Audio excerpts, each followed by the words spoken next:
ہے تو فقط اور فقط ایک انسان مبتلا ہو رہا ہے۔ دوسری کون سی اصلاح ہے؟ دوسری اصلاح ہے حاکم وقت کی اصلاح۔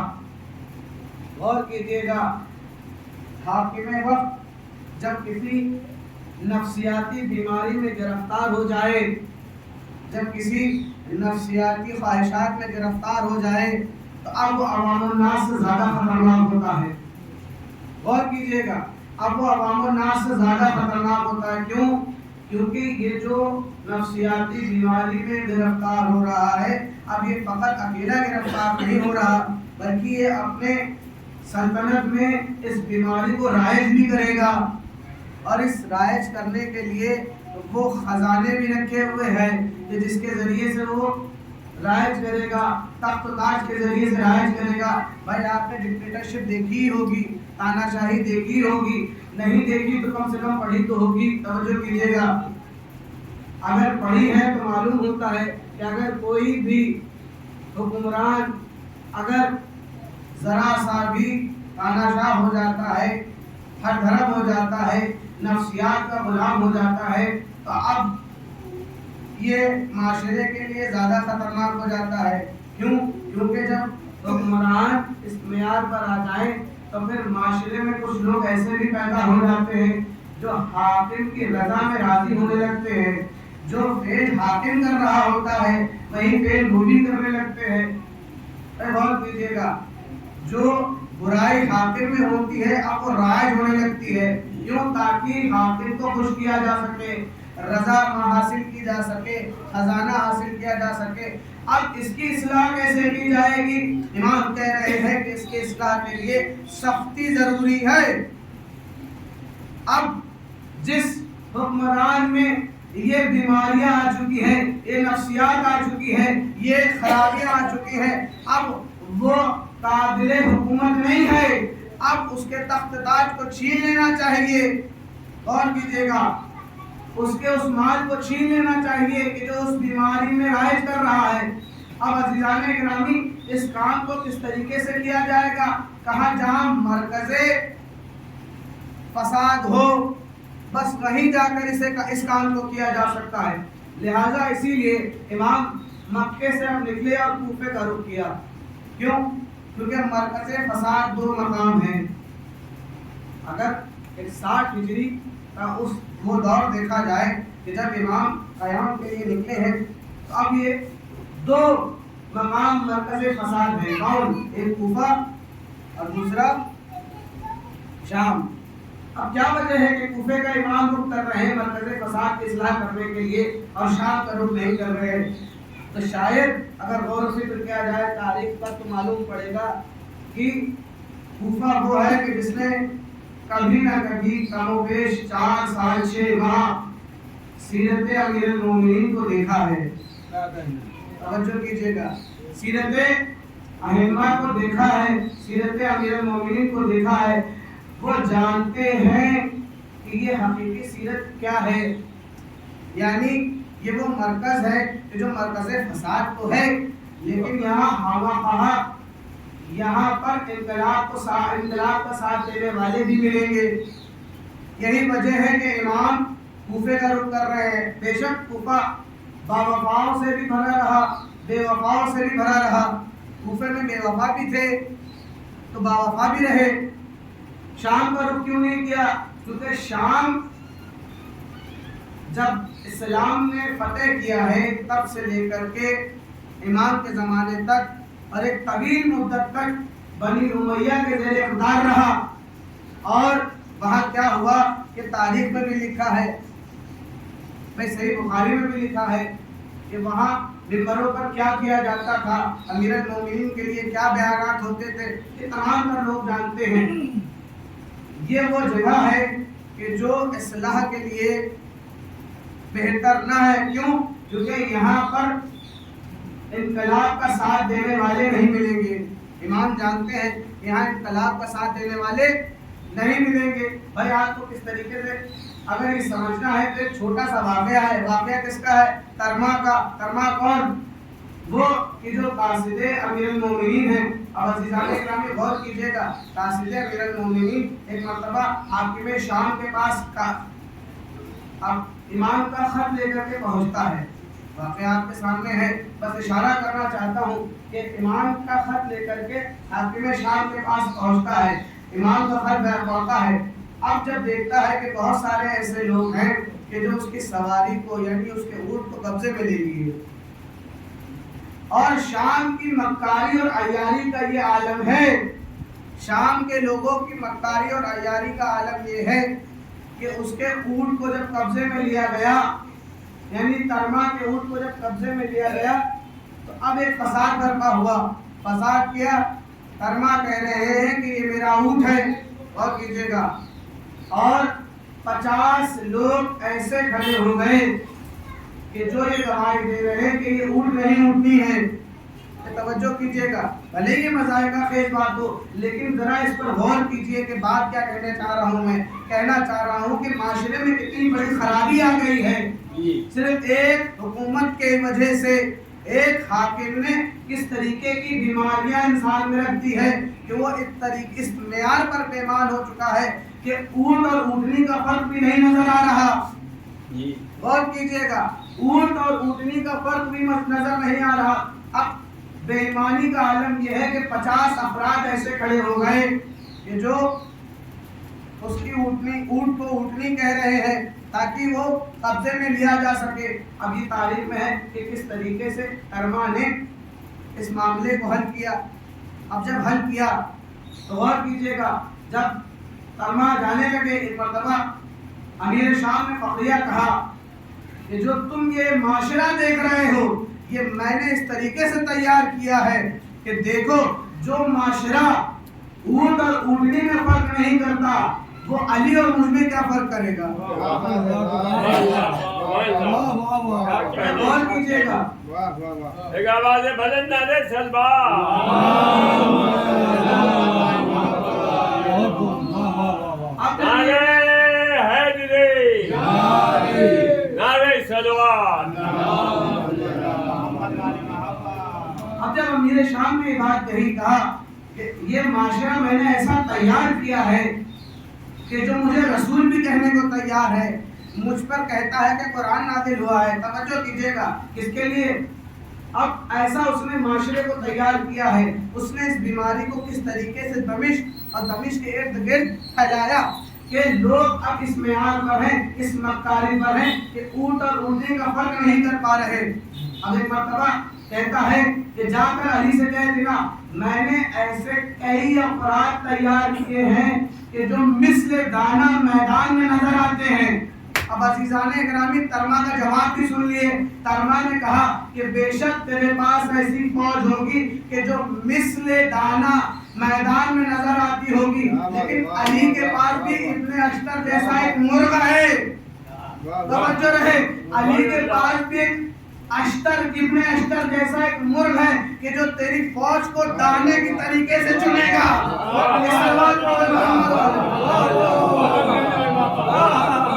کیا کہنے نعرے سلوات.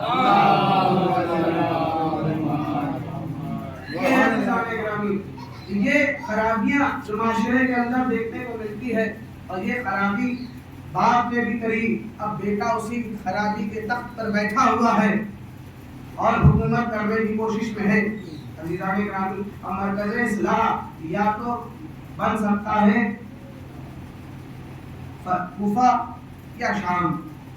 امام نے منتخب کیا کہ میں کوفے کی اصلاح کروں گا اور میرا فرزند شام کی اصلاح کرے گا. میری بہن شام کی اصلاح کرے گی. تاریخ میں ہے.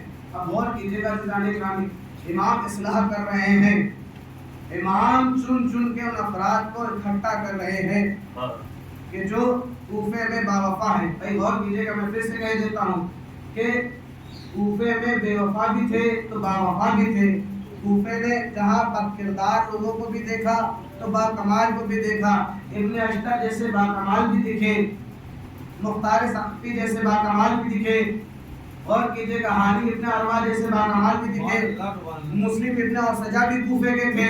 حبیب ابن مظاہر بھی کوفے کے تھے، حر ابن یزید ریائی بھی کوفے کے تھے، زہیر ابن قین بھی کوفے کے تھے. یہ وہ افراد ہیں کہ جو باوفا ہیں. اب اگر کوئی کہہ دے کہ بھائی امام کوفے کی طرف گئے تھے، نہیں جانا چاہیے تھا، کیوں؟ کیونکہ وہاں تو سب بے وفا ہی تھے. تو بھائی اب ایک سوال آتا ہے، اس حقیقتاً اگر سب وہاں پر بے وفا ہی تھے تو مدینے میں کسی نے امام کو روکا کیوں نہیں؟ وہاں باوفا کیوں نہیں آئے؟ بھائی تاریخ میں چند لوگوں کا ذکر ہے.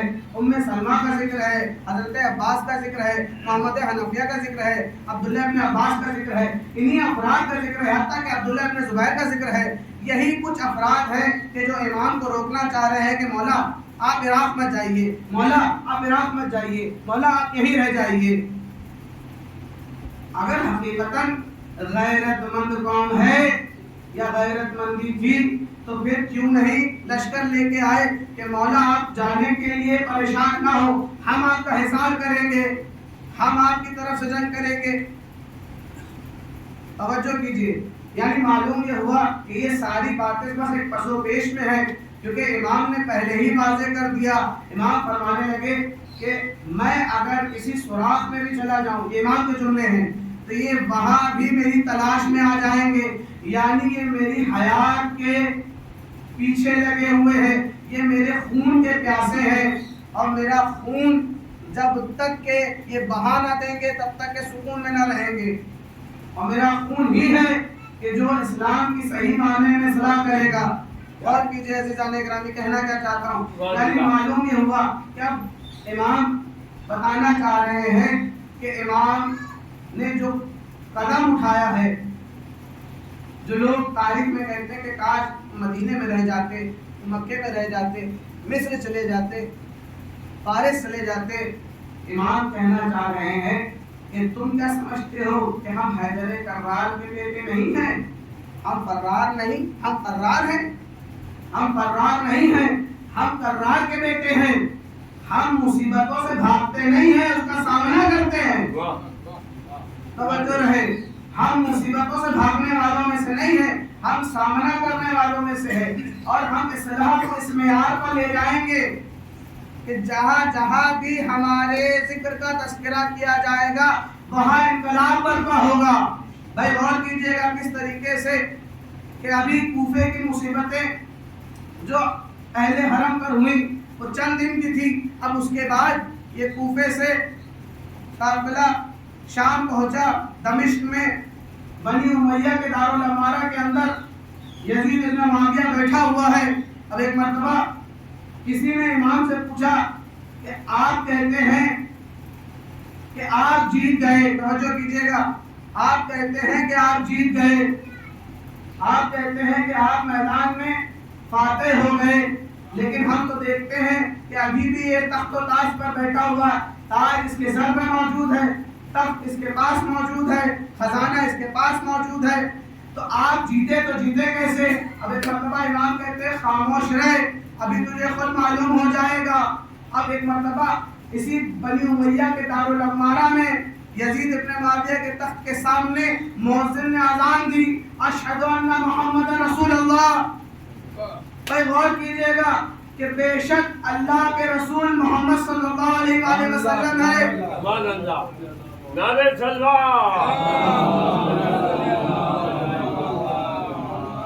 اب ایک مرتبہ جیسے ہی اذان کی گئی یزید کی طرف پلٹ کر کہا بتا یہ تیرے جد ہے کہ میرے جد ہے؟ یہ جد تیرے ہیں کہ میرے ہیں؟ اگر تو انہیں اپنا جد کہتا ہے تو جھوٹا ہے. غور کیجئے گا.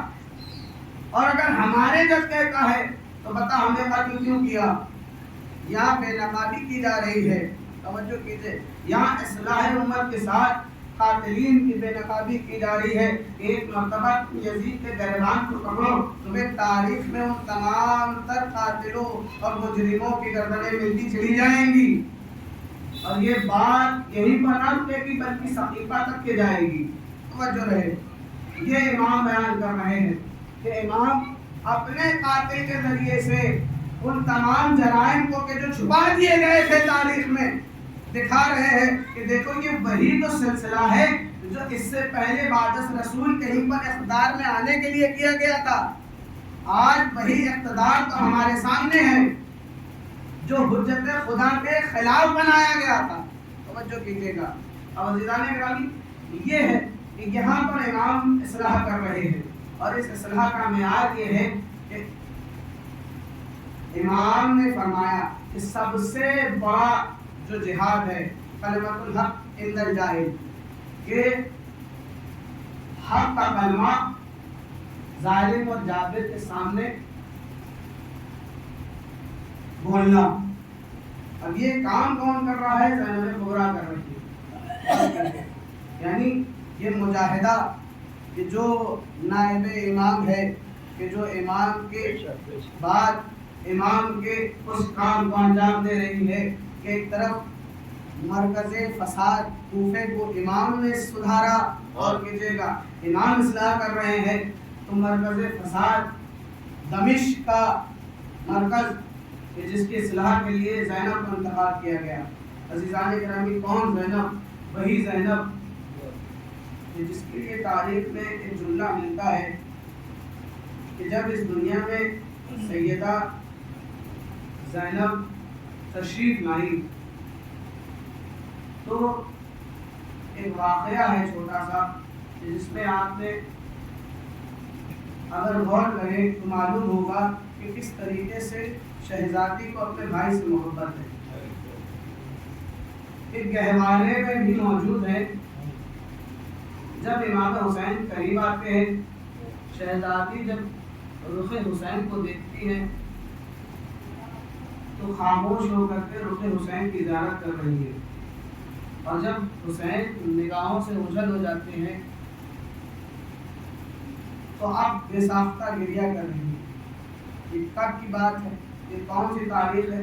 یہ وہ تاریخ ہے کہ جب ابھی شہزادی نومولودہ ہے. یہی بات جب جناب سیدہ سلام اللہ علیہا نے اپنے بابا رسول خدا کو بیان کری. ایک مرتبہ رسول خدا رو لیے، گریہ کرتے ہوئے فرماتے ہیں کہ بیٹی یہ وہ بہن ہے کہ جو تاریخ میں اس کی مثال تمہیں نہ ملے گی.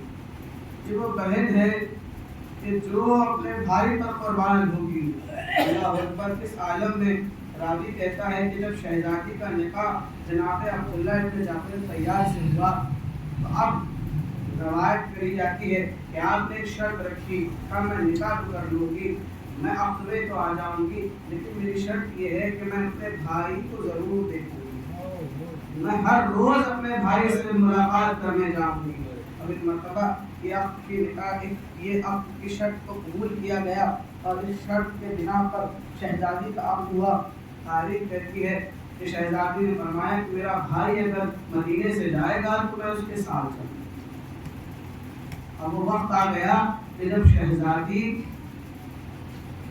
انتظار کر رہی ہیں کہ عبداللہ آئے تو میں ان سے اجازت دوں. ایک مرتبہ عبداللہ آئے. آنے کے بعد شہزادی کے چہرے کے تغیرات کو دیکھا. فرمایا بی بی کیا کوئی بات ہے، کیا کوئی خواہش ہے کہ جو آپ بیان کرنا چاہتی ہیں؟ ایک مرتبہ شہزادی نے فرمایا اے عبداللہ آپ جانتے ہیں کہ جب آپ سے عقد کے لیے میرے بابا نے مجھ سے پوچھا تھا، میں نے ایک شرط وہاں بیان کی تھی. کہا بے شک میں جانتا ہوں بیوی. ایک مرتبہ کہا کہ آج وہ وقت ہے کہ تیرا بھائی کربلا جاتا ہے.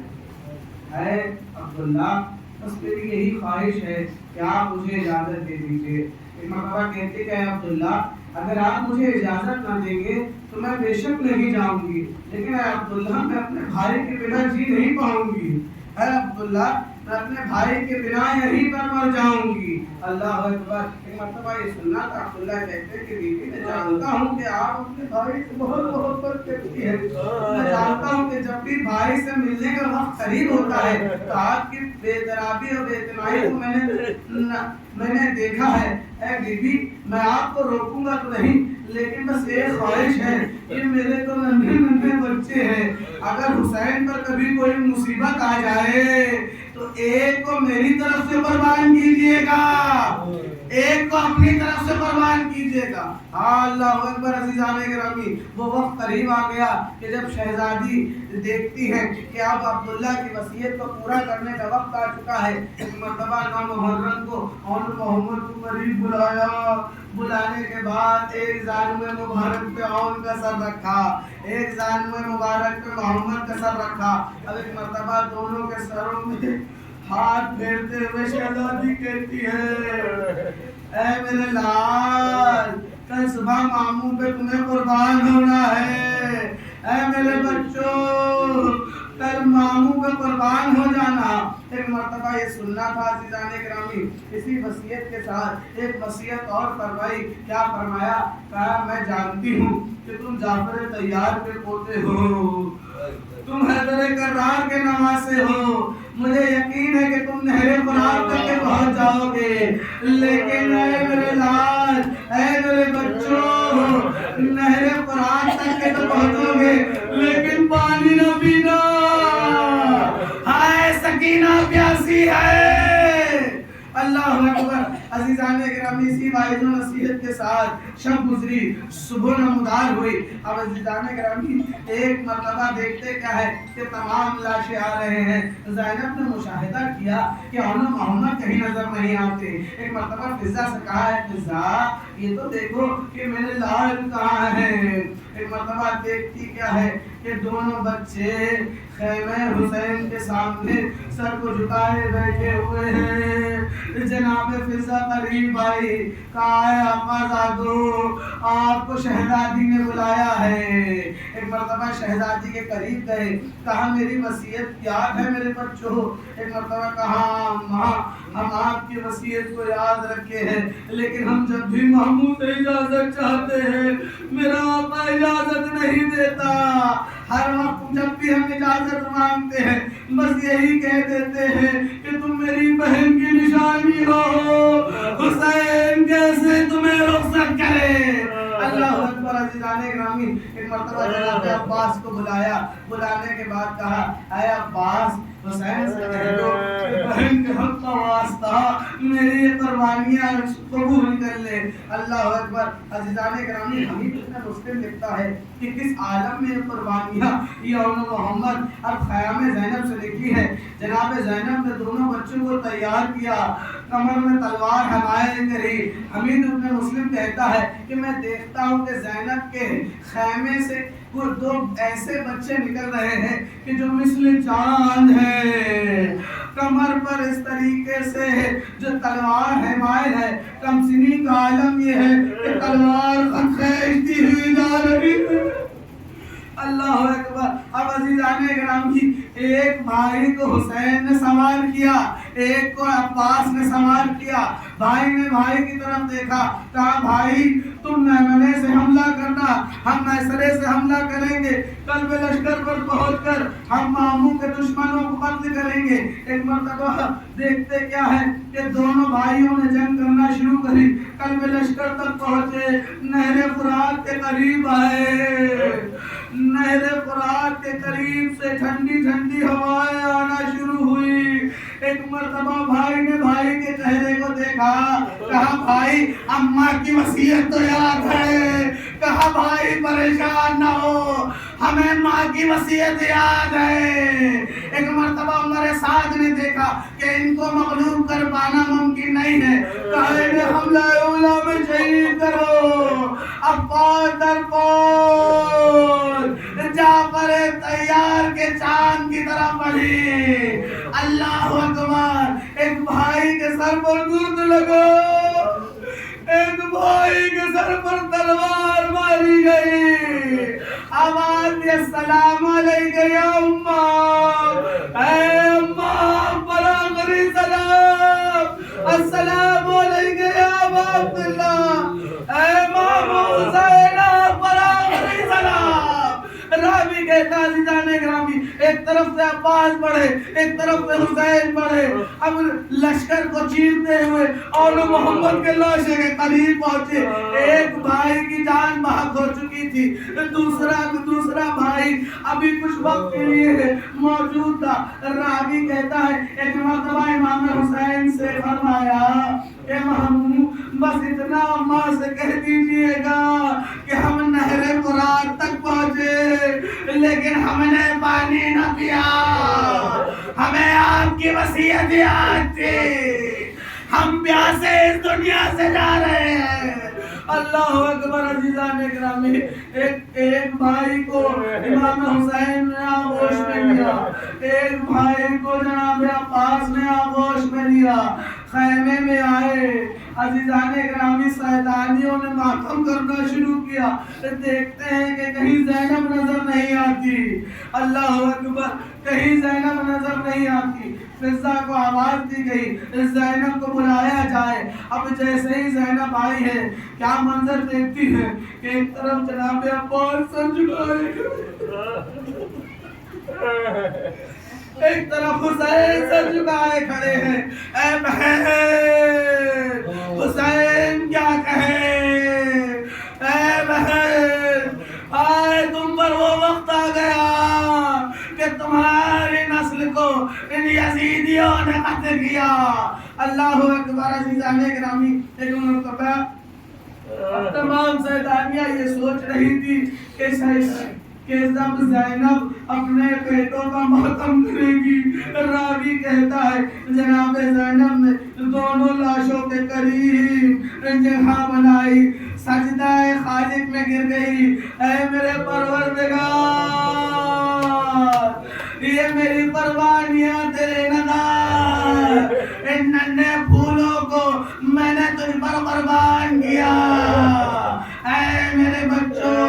عزیزان گرامی، اسی ماجرے میں راوی کہتا ہے ایک مرتبہ ماں کی مامتا پھوٹ گئی. ایک مرتبہ محمد کے چہرے کو دیکھا، فرمایا یا محمد ارے ماں سے کچھ تو گفتگو کرو، اے ماں تمہارے بنا